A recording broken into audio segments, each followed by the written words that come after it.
Good evening, and welcome to the Daily Voice, presented by VNN. Bringing you today's top 5 Canadian news stories on May 14, 2025. Let's get started. This is the moment Canada's Prime Minister openly rebukes the King of England. Mark Carney has slammed King Charles for his silence as Donald Trump continues to push the idea of annexing Canada into the United States.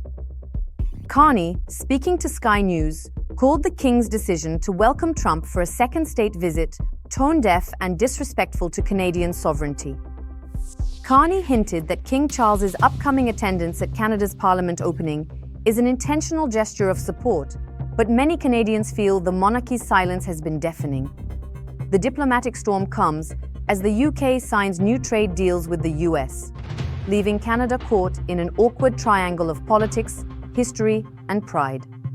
This is not the budget update Canadians were waiting for. Prime Minister Carney's government has confirmed it will delay the federal budget until the fall, despite earlier promises of swift action.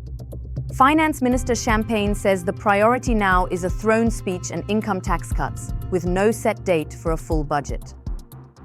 Behind the scenes, insiders point to tensions over Canada's energy future, with cabinet heavyweights clashing on pipelines and climate targets.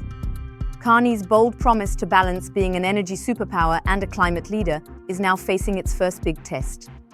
This is the kind of election drama that keeps Ottawa on edge.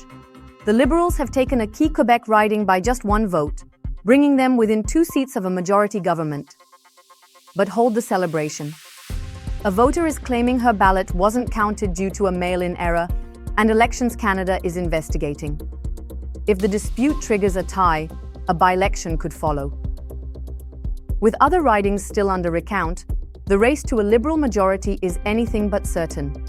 This is how Canadian provinces are fighting back against Trump's tariffs. Ontario and Manitoba have signed a new trade pact to tear down interprovincial barriers, streamlining the flow of goods, services, and workers between the two. Premier Ford says internal trade red tape costs Canada over $200 billion a year, and it's time to build resilience from within. The deal covers everything from alcohol sales to labor mobility, with Ford pushing for all provinces to join by Canada Day. This is a harsh lesson in unintended consequences. A new study reveals that BC's opioid crackdown, meant to curb overdose deaths, also led to cancer and palliative care patients losing access to vital pain medications. Doctors, gripped by fear of discipline, pulled back even when it wasn't necessary. The province has since softened the rules, but experts warn the damage has been done, and some patients turn to street drugs, increasing their overdose risk. It's a tough balancing act between public safety and patient care. And that's your top 5 for today. Stay tuned to VNN for all your breaking Canadian headlines.